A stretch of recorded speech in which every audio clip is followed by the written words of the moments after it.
nga ba si Lapu-Lapu? Magandang araw mga bata! Ako si Teacher Cheska at narito ako upang ibahagi sa inyo kung sino at paano naging bayani si Lapu-Lapu. Si Lapu-Lapu ay isang datu o pinuno ng Mactan, isang isla na bahagi na ngayon ng Pilipinas. Kilala si Lapu-Lapu sa labanan sa Mactan noong 1521, kung saan natalo niya at ng kanyang mga tauhan ang mga puwersang Espanyol na pinamumuluan ng Portuguese explorer na si Ferdinand Magellan at ang kanyang mga katutubong kaalyado na sina Raha Humabon at Datu Sula. Itinuturing siya ng modernong lipunang Pilipino bilang unang bayaning Pilipino dahil sa kanyang pagtutol sa kolonisasyon ng mga Espanyol. Bukod sa pagiging karibal ni Raha Humabon ng Karatig Cebu, kakaunti lang ang mapagkakatiwalaang nalalaman tungkol sa buhay ni Lapu-Lapu.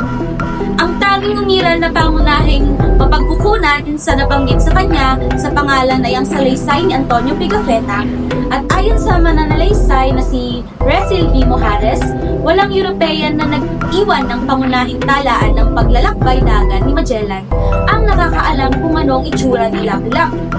Ang kanyang pangalan, pinagmulan, relihiyon at kapalaran ay isa pa ring kontrobersya.